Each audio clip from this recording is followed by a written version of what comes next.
toucher une personne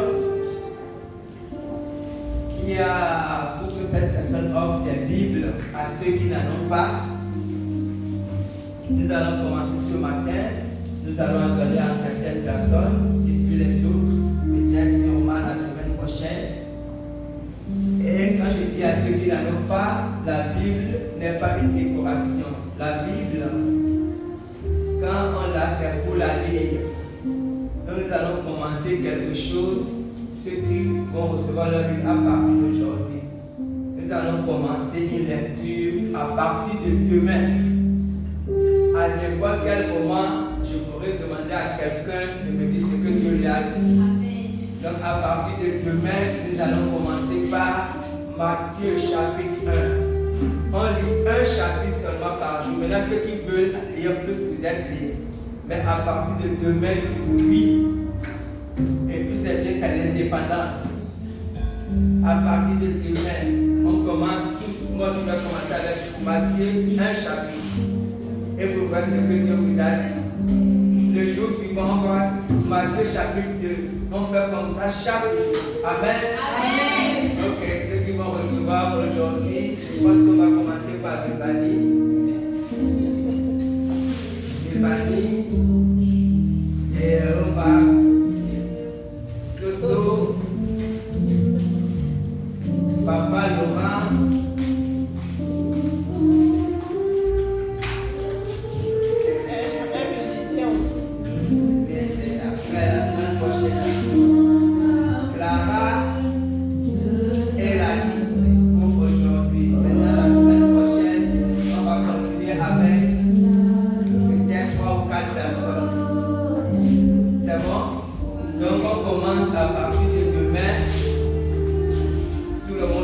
C'est le Nouveau Testament, Matthieu, premier chapitre.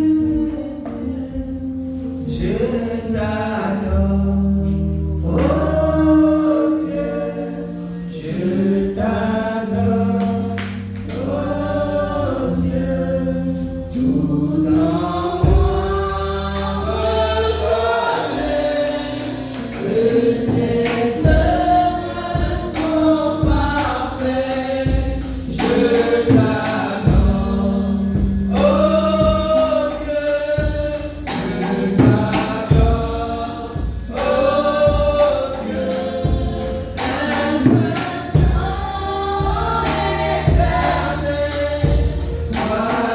qui as fait les cieux, je t'adore, oh Dieu, je t'adore. Oh Dieu, nous n'en que tes œuvres sont parfaites. Je t'adore. Oh Dieu, je t'adore. Oh Dieu,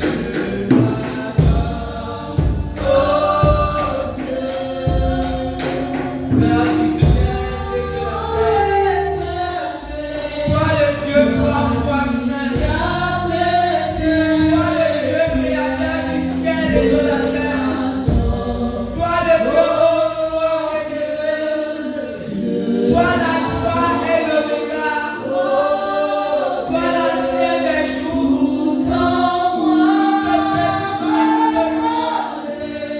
nous glorifions ton Seigneur,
14, versets 1 à 5. Recherchez la charité, aspirez aussi aux dons spirituels, mais surtout à celui de prophétie. En effet, celui qui parle en langue ne parle pas aux hommes, mais à Dieu, car personne ne le comprend. Et c'est un esprit qui dit des mystères. Celui qui prophétise, au contraire, parle aux hommes, les édifie, les exhorte, les console. Celui qui parle en langue s'édifie lui-même. Celui qui prophétise édifie l'Église. Je désire que vous parlez tous en langue, mais encore plus que vous prophétisiez. Celui qui prophétise est plus grand que celui qui parle en langue, à moins que ce dernier l'interprète pour que l'Église en reçoive l'édification. Amen. Nous sommes dans une génération où, je dirais, les prophètes ont la route. Beaucoup courent après les prophètes. C'est vrai que la prophétie est une très bonne chose pour nous voir que l'apôtre Paul nous exhorte à avoir le don de prophétie, à rechercher le don de prophétie. Mais nous verrons que le don de prophétie est différent du ministère du prophète. Nous allons ce matin pouvoir avancer un peu plus dans la conduite de la recherche de la volonté de Dieu. Amen. Les songes. Grand 1, les songes. Job 33, versets 14 et 15. Dieu parle cependant tantôt d'une manière, tantôt d'une autre, et l'on n'y prend un garde. Il parle par les songes, par des visions nocturnes, quand les hommes sont livrés à un profond sommeil, quand ils sont endormis sur leur couche. Les songes, nous savons tout ce que c'est un peu. En fait, c'est juste un rêve, je dirais un rêve particulier.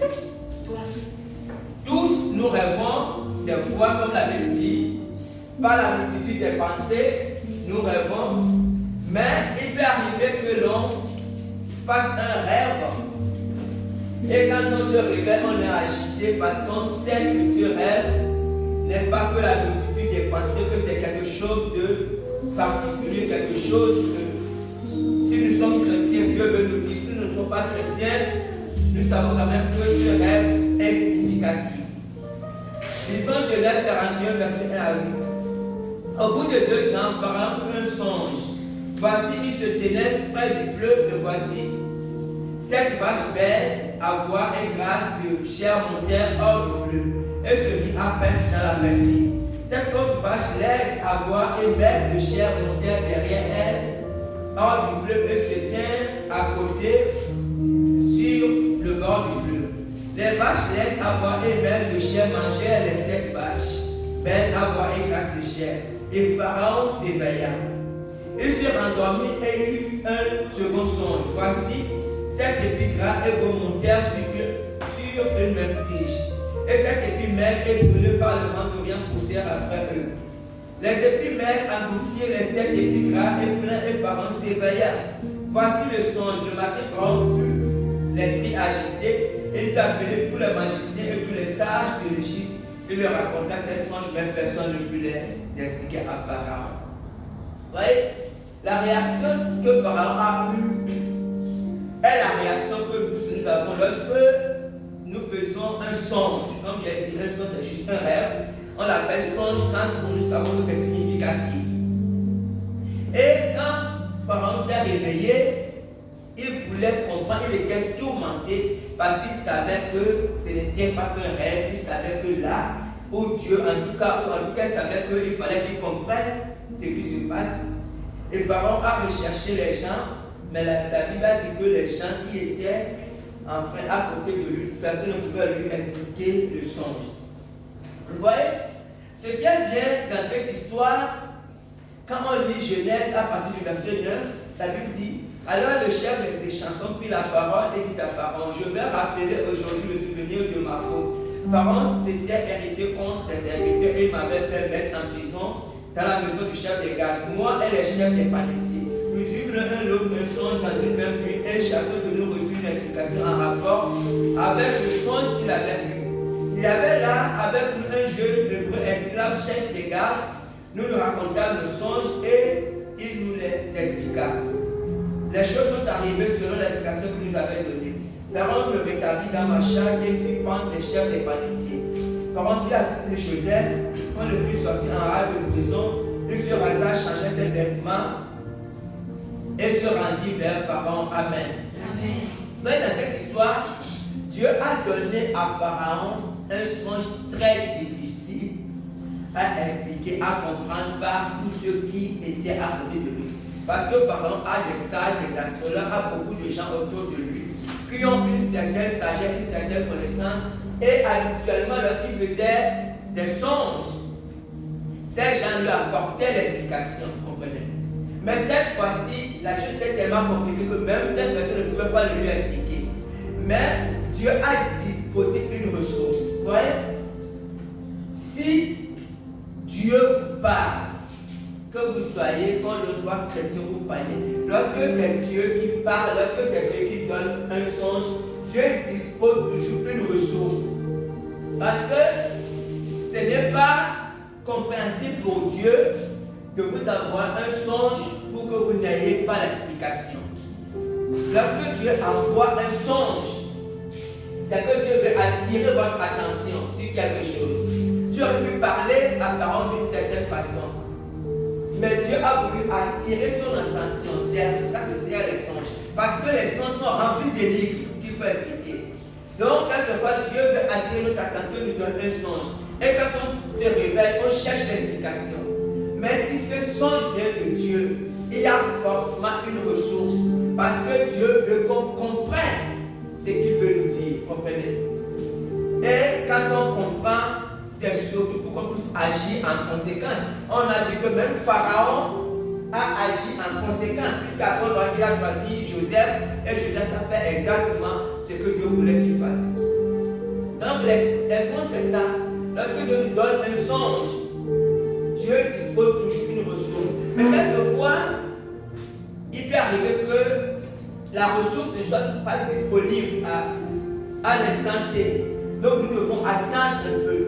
Nous avons vu dimanche dernier, je crois, quand on parlait dans 1 Corinthiens 10, quand on parlait de la vision de l'apôtre Pierre, nous avons dit que Pierre a compris la vision plus tard, lorsque le Saint-Esprit est descendu sur Cornèle. Donc, quelquefois, nous devons attendre les circonstances pour avoir un songe et à l'événement, nous ne comprenons pas du tout ce que ça veut dire.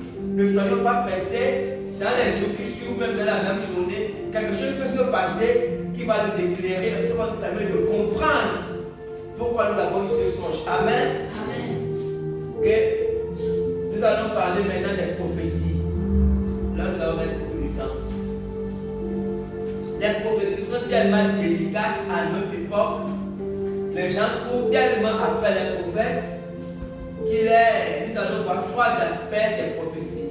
Nous allons d'abord voir la différence entre le don de prophétie et le ministère du prophète. Nous allons voir la prophétie dans l'église et nous allons voir la prophétie à un individu. Grand A, le don de prophétie et le ministère des prophètes.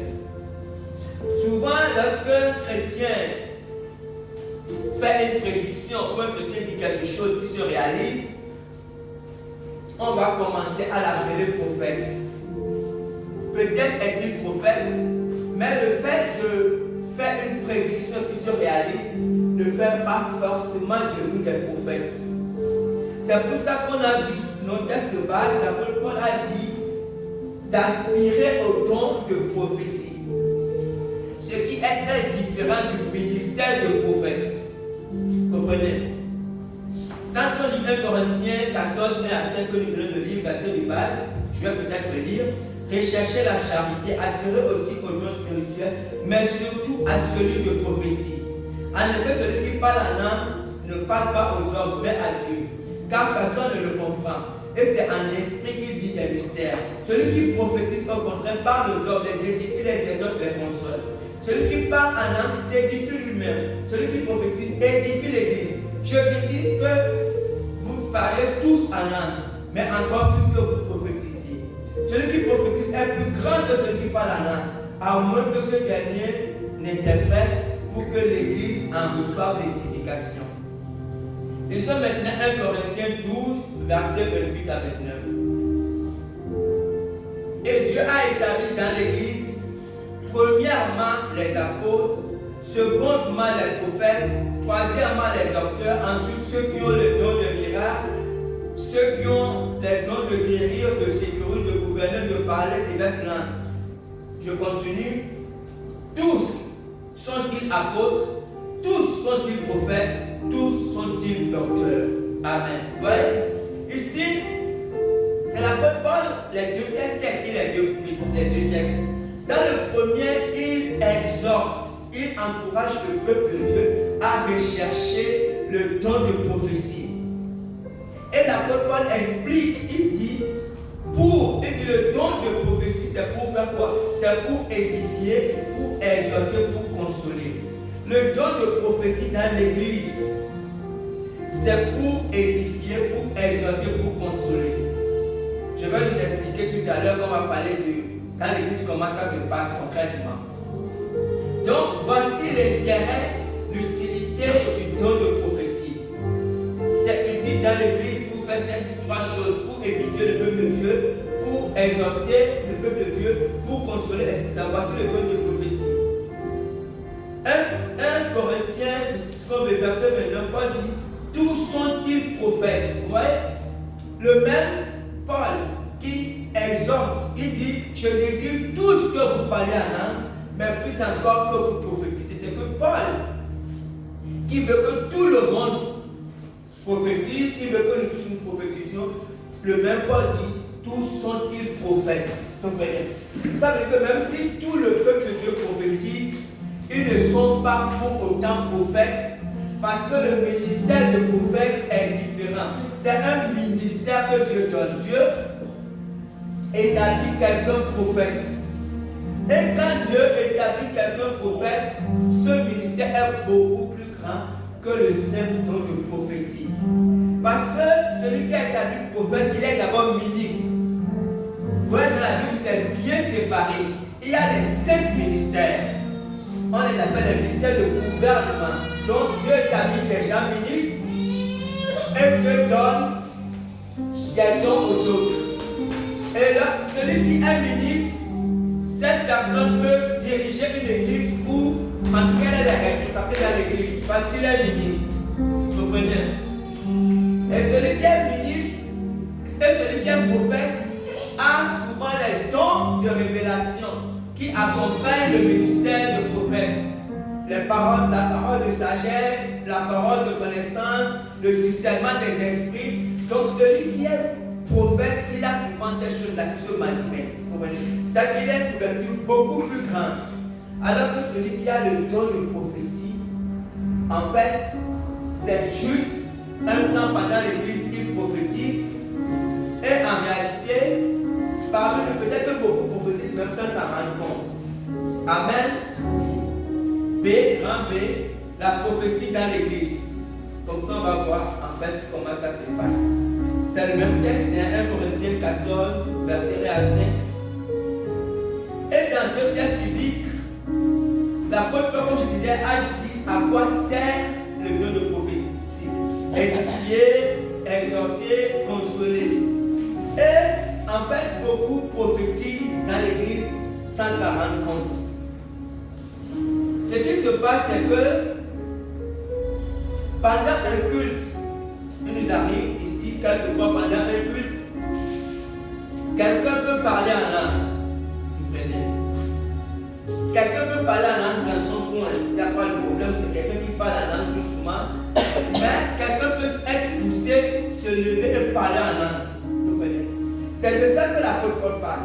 Quand quelqu'un se lève et parle en langue, elle dit que celui qui parle en langue s'édifie lui-même. Mais en réalité, celui qui parle en langue, il peut être en train de prophétiser, mais sans s'en rendre compte.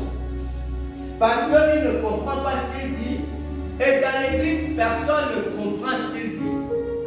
Et dans ce cas, l'apôtre Paul dit que si cette personne parle en langue, si cette personne parle publiquement, fait pas pour tout le monde en langue, et si personne ne comprend ce qu'il dit, Paul dit qu'il préfère que cette personne prophétise. Parce que dans le cas précis, l'apôtre Paul considère ou suppose que la personne est en train de prophétiser. Ça veut dire quand quelqu'un parle en langue, et si à côté, quelqu'un qui a le don d'interprétation des langues, la personne peut interpréter ce que celui qui parle la langue dit. Mais pas dire que quand ce n'est pas le cas, vaut mieux que celui qui parle la langue ne parle pas la langue parce que personne ne comprend ce qu'il dit. Comprenez? Je repense ça, il ne s'agit pas des gens qui parlent en langue pour eux seuls, qui peuvent être à l'église, qui parlent pour eux seuls.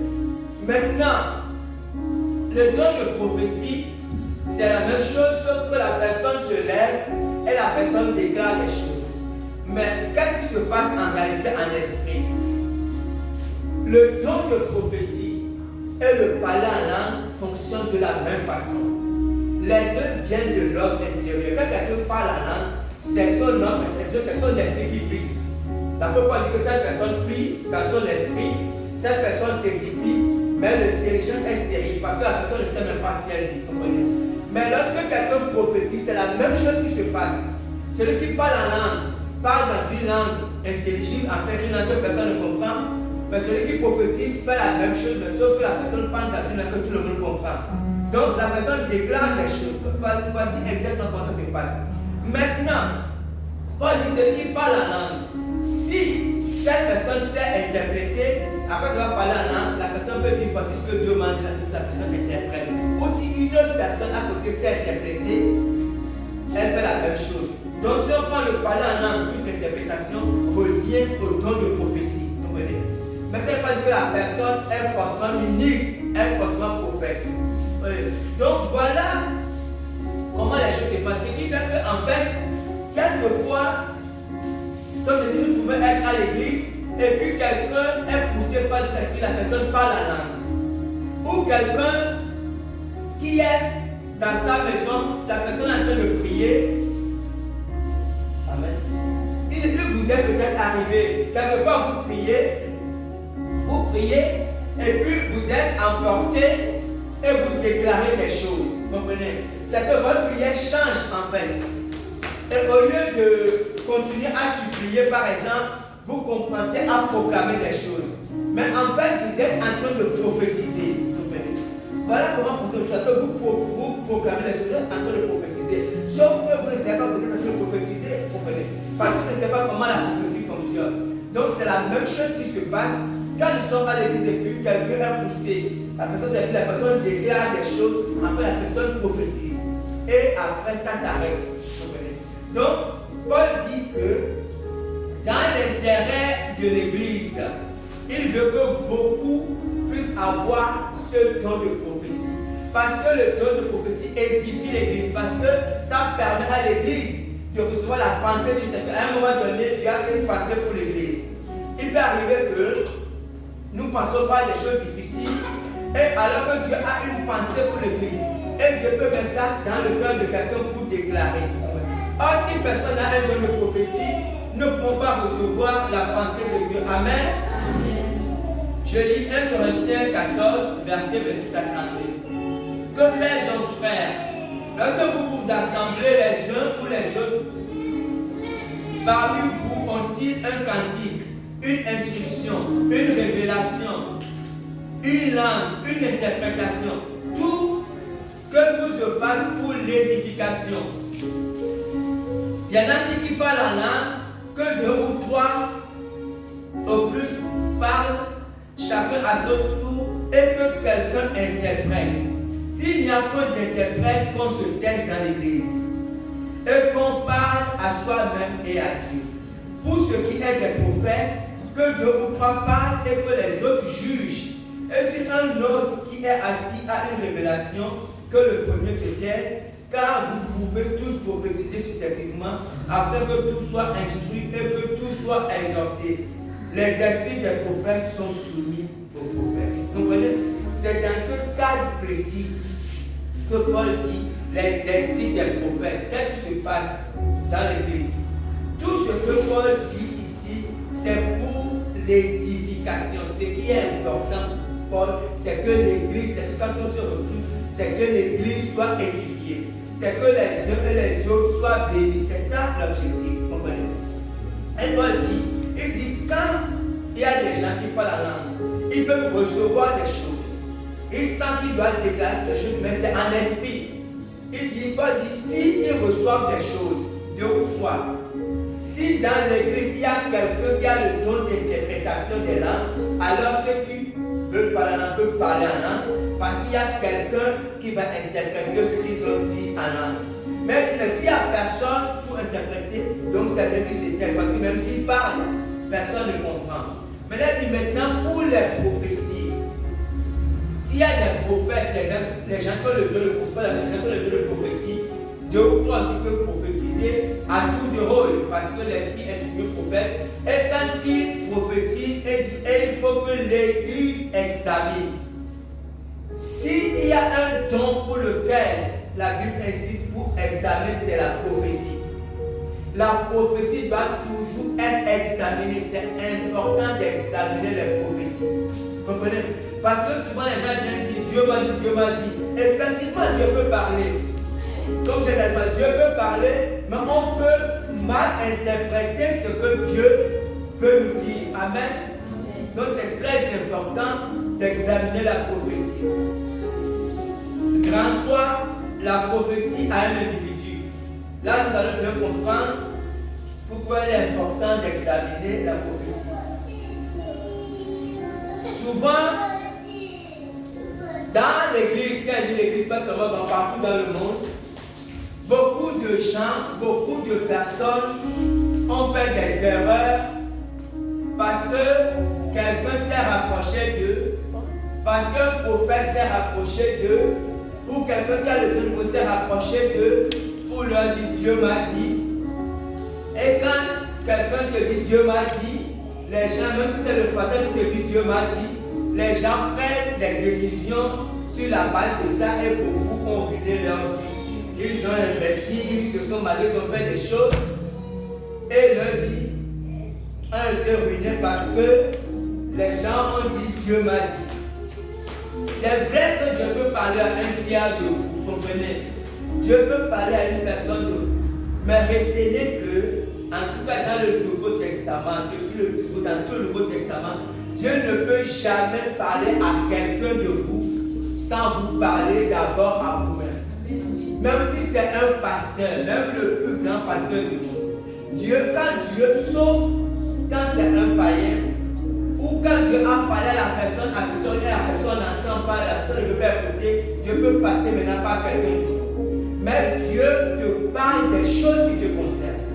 Ça, c'est le principe de Dieu. Il te parle d'abord à toi, et peut-être après, il peut continuer, il peut ne pas continuer, mais Dieu te parle à toi. Et c'est pour ça qu'un bon pasteur, quand tu vas le voir pour le consulter, il doit te demander d'abord qu'est-ce que Dieu t'a dit. Parce que si Dieu ne t'a rien dit à toi-même, ce n'est pas au pasteur qui devrait dire quelque chose.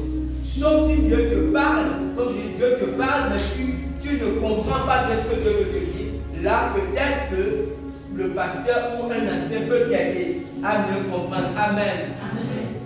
Voilà un exemple biblique, un exemple très pertinent. Lisons d'abord Acte 20, versets 22 à 24. Et maintenant, voici, lié par l'Esprit, je vais à Jérusalem, ne sachant pas ce qui y arrivera. Seulement de ville en ville, l'Esprit Saint m'avertit que des liens et des tribulations m'attendent. Mais je ne fais pour moi-même aucun cas de ma vie, comme si elle était précieuse, pourvu que j'accomplisse ma course avec joie et le ministère que j'ai reçu du Seigneur Jésus, d'annoncer la bonne nouvelle de la grâce de Dieu. Amen. Amen. Vous voyez, dans ce texte, il y a 2 choses importantes que l'apôtre Paul a dit. Il a dit, voici, lié par le Saint-Esprit. Il a dit d'abord, premier, il a dit, et maintenant, voici, lié par le Saint-Esprit. Et après, il a dit, seulement de ville en ville, l'Esprit Saint m'avertit que des liens et des tribulations m'attendent. Vous comprenez? Donc l'apôtre Paul a cité 2 choses. Lié par le Saint-Esprit veut dire que c'est la volonté de Dieu. Ce n'est pas vraiment ce que l'apôtre Paul veut, mais c'est un peu ce que Dieu lui impose.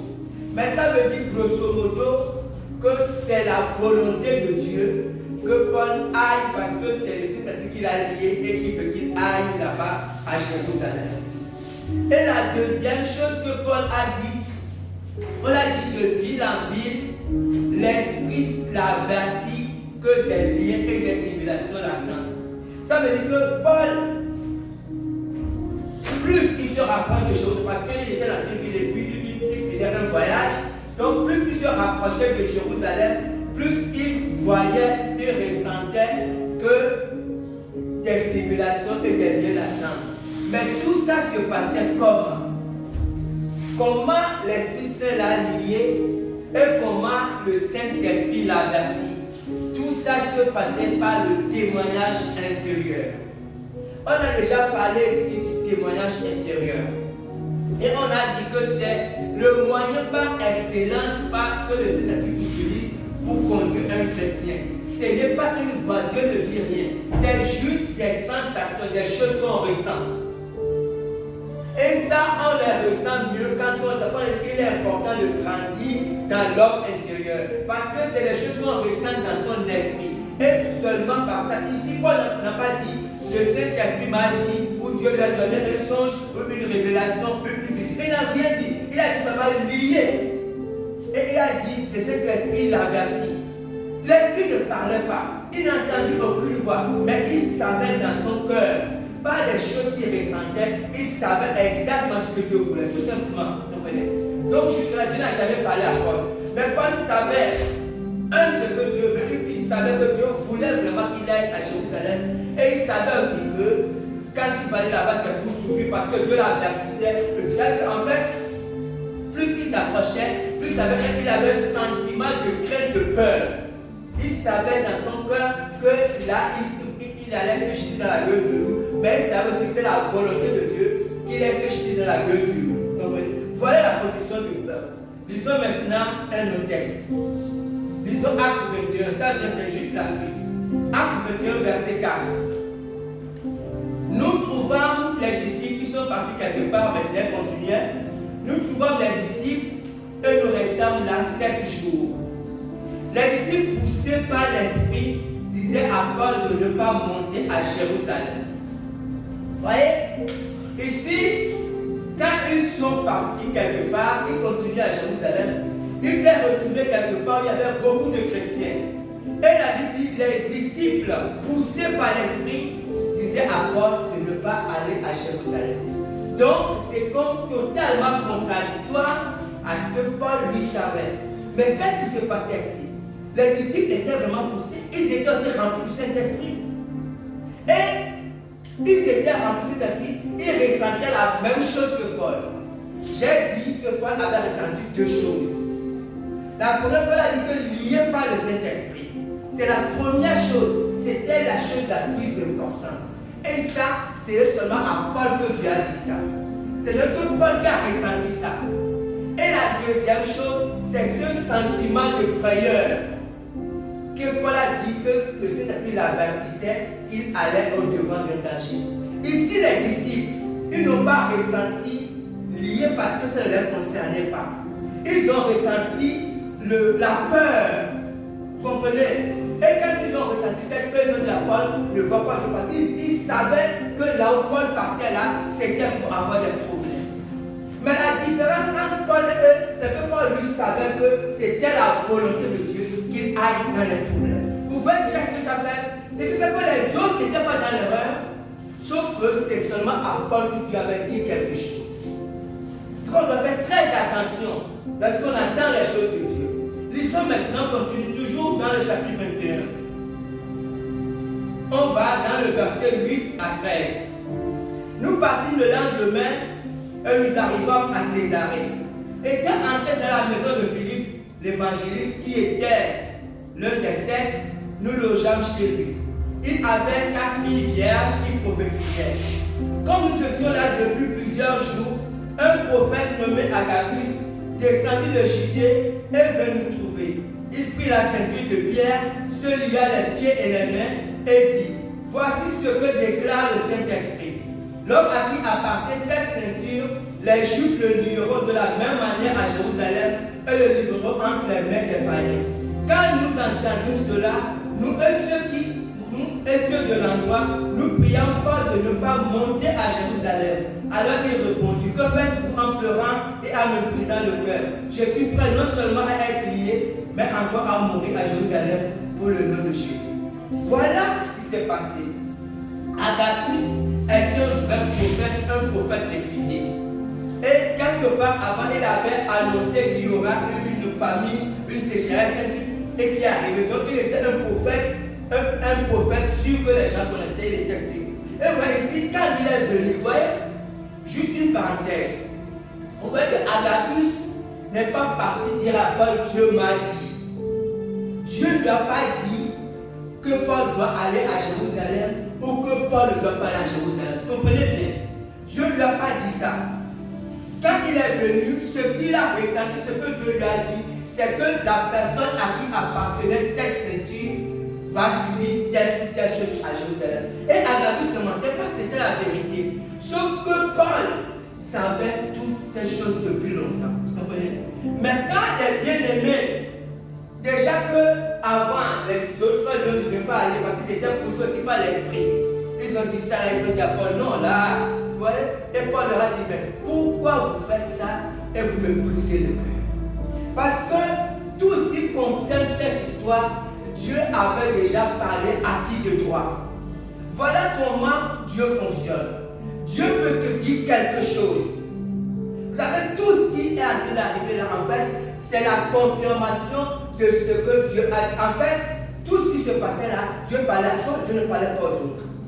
Parce qu'on veut que les autres interprétaient mal ce qu'ils recevaient. Ils recevaient des choses de Dieu, sauf qu'ils interprétaient mal. Il disait à Paul de ne pas aller à Jérusalem, alors que Dieu voulait qu'il aille à Jérusalem. Donc Dieu faisait des choses pour confirmer ce que Paul avait déjà reçu. Et quand tous les autres s'agitaient, Dieu ne disait rien à Paul, parce que Dieu l'avait déjà montré que lui, sa volonté c'était qu'il aille à Jérusalem. Si Paul ne voulait pas faire la volonté de Dieu, il leur a dit, voici, tel prophète m'a dit, et puis les bien-aimés étaient nombreux, les frères, c'était les hommes de Dieu. Paul a dit, ah là donc, vous comprenez. Mais Dieu a laissé Paul, malgré ce qu'a fait, Dieu a laissé Paul dedans. Donc c'est Paul même qui a dit non, parce qu'il savait ce que Dieu voulait. Lisons maintenant le dernier passage. Acte 23, ça vient juste après. La nuit suivante, le Seigneur apparut à Paul et dit, prends courage, car de même que tu as rendu témoignage de moi dans Jérusalem, il faut aussi que tu rendes témoignage de moi dans Rome. Amen. Vous voyez? Donc c'est après tout ce cafouillage que Jésus a mené à part.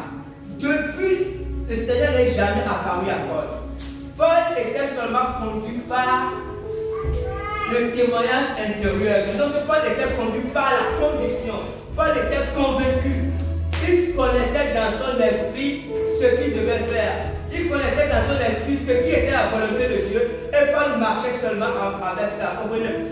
Et lorsque les autres ont parlé, ou lorsque le prophète Agabus a parlé, Paul aurait pu dire que mes convictions sont peut-être, je me suis peut-être trompé. Non, Paul n'a pas changé parce que Paul était sûr dans son cœur que voici ce que Dieu voulait que je fasse. Et Paul avançait avec ça. Et après cette confusion, le Seigneur est venu, en fait, confirmer, mais surtout pour encourager Paul. Parce que ce n'est pas facile, c'est que c'est une situation difficile. Paul allait au fur et à mesure.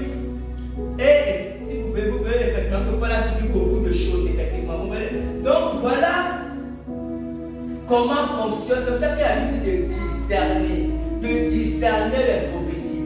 Parce que dans tout ce qui s'est passé, les disciples ne se sont pas trompés. Sauf qu'ils avaient une partie de la révélation. Vous comprenez? Ils n'avaient pas toute la révélation. Ils ne savaient pas que le Saint-Esprit avait lié, parce que Paul était lié. Ils ne le savaient pas. Ils savaient seulement que Paul allait au-devant des problèmes. Et ça, ils avaient cette partie. Agabus aussi, il ne savait pas que Paul était lié par l'Esprit, mais il a vu que Paul devait souffrir. Donc, ils ont donné leur révélation. Et l'interprétation était totalement contraire à ce que Dieu avait dit à Paul. Donc, quand quelqu'un veut vous donner une prophétie, la personne peut avoir une partie de l'histoire. Pas forcément toute l'histoire. Toute l'histoire, c'est toujours à vous que Dieu la donne. Amen. Dieu donne toujours toute l'histoire aux concernés. Amen. Amen. Et que Dieu bénisse sa parole.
Oh,